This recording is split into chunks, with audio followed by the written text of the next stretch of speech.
wabarakatuh. Di sini saya akan menjelaskan tentang ulumul Quran, asbab an-nuzul, dan munasabah. Ulumul Quran merujuk pada ilmu yang mempelajari dari berbagai aspek, seperti sejarah penurunannya, makna-makna dalam teksnya, atau tata bahasanya. Sejarah ulumul Quran telah dimulai sejak pada zaman Nabi Muhammad SAW. Pada masa itu, para sahabat yang dekat dengan Nabi mulai mengumpulkan dan menghafalkan ayat-ayat Al-Quran yang diturunkan. Setelah wafatnya Nabi, usaha untuk mengumpulkan dan menuliskan Al-Quran semakin intensif untuk memastikan keaslian dan kemurnian Al-Quran. Para ulama pada masa itu selanjutnya mengembangkan berbagai disiplin ilmu untuk lebih memahami konteks dan isi Al-Quran. Ruang lingkup Al-Quran meliputi berbagai bidang, mulai dari studi tentang mushaf Al-Quran, ilmu tajwid, ilmu qiraat, tafsir Al-Quran, hingga ilmu dirayah dan ma'ani. Memahami ulumul Quran sangat penting karena hal ini membantu umat muslim dalam memahami dan mengamalkan ajaran Al-Quran dengan benar. Urgensi ulumul Quran terletak pada kebutuhan umat muslim untuk memahami Al-Quran secara mendalam, agar tidak terjadi penafsiran yang keliru dan menyimpang dari ajaran yang sebenarnya. Dengan memahami Al-Quran, umat muslim dapat menjaga keaslian dan kebenaran ajaran Al-Quran dalam kehidupan sehari-hari. Yang kedua, saya akan menjelaskan tentang Al-Quran. Al-Quran adalah kitab suci umat Islam yang dianggap sebagai wahyu Allah Subhanahu wa Ta'ala yang diturunkan kepada Nabi Muhammad melalui pelantara malaikat Jibril. Al-Quran berisi tentang petunjuk hidup dan ajaran moral bagi umat manusia. Maksud dari hikmah Al-Quran turun berangsur-angsur adalah untuk memberikan kesempatan kepada umat Islam dalam memperhatikan, memahami, dan mengamalkan ayat-ayat Al-Quran secara bertahap.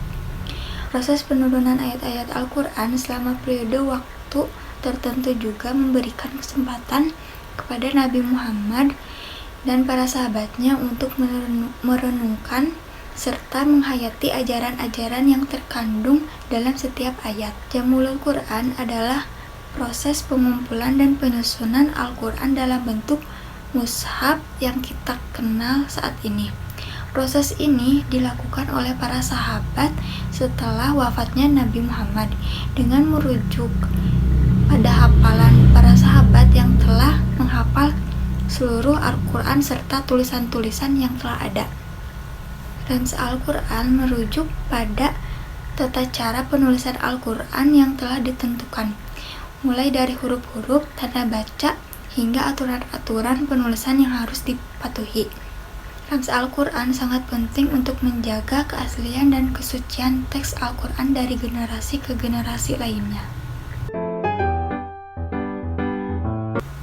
Yang ketiga, saya akan menjelaskan tentang asbab an-nuzul. Asbab an-nuzul merujuk pada sebab-sebab atau latar belakang diturunkannya Al-Quran. Pengetahuan tentang asbab an-nuzul membantu dan memahami konteks dan maksud dibalik ayat-ayat tersebut.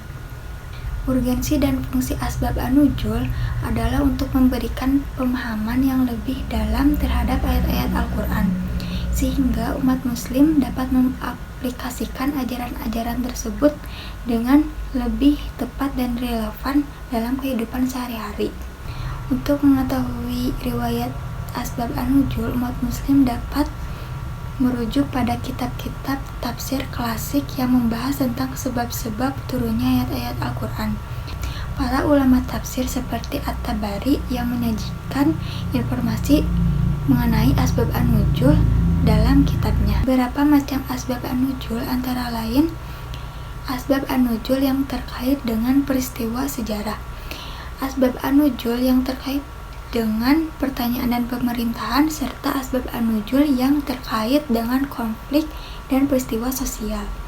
Kaidah ibro dalam memahami asbab an-nuzul adalah untuk tidak mengaplikasikan ayat-ayat Al-Quran secara sembarangan tanpa memperhatikan teksnya dan sebab-sebab turunnya.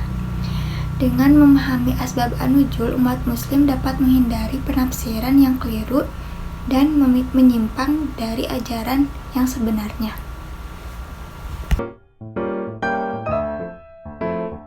Dan yang terakhir, saya akan menjelaskan tentang munasabah. Munasabah adalah konsep dalam ilmu tafsir Al-Quran yang mengacu pada hubungan atau keterkaitan antara ayat-ayat Al-Quran satu dengan yang lainnya. Pengertian ini membantu dalam memahami kesinambungan dan keterkaitan antara berbagai ayat dalam Al-Quran. Cara untuk mengetahui munasabah antara ayat-ayat Al-Quran adalah dengan memperhatikan konteks historis dan penafsiran ayat tersebut. Para ulama tafsir sering menyampaikan hubungan antara ayat-ayat Al-Quran dalam karyanya untuk membantu umat muslim memahami keseluruhan pesan Al-Quran. Beberapa macam munasabah yang sering kita temui dalam Al-Quran antara lain munasabah pembicaraan, yaitu keterkaitan antara ayat-ayat yang membahas topik yang sama, dan munasabah urutan, yaitu keterkaitan antara ayat-ayat yang disusun dalam urutan tertentu untuk menyampaikan satu pesan atau hukum. Dalam memahami munasabah, umat muslim dapat lebih mendalami makna dan pesan yang terkandung dalam Al-Quran. Sekian dari saya, mohon maaf bila ada kesalahan. Wassalamualaikum warahmatullahi wabarakatuh.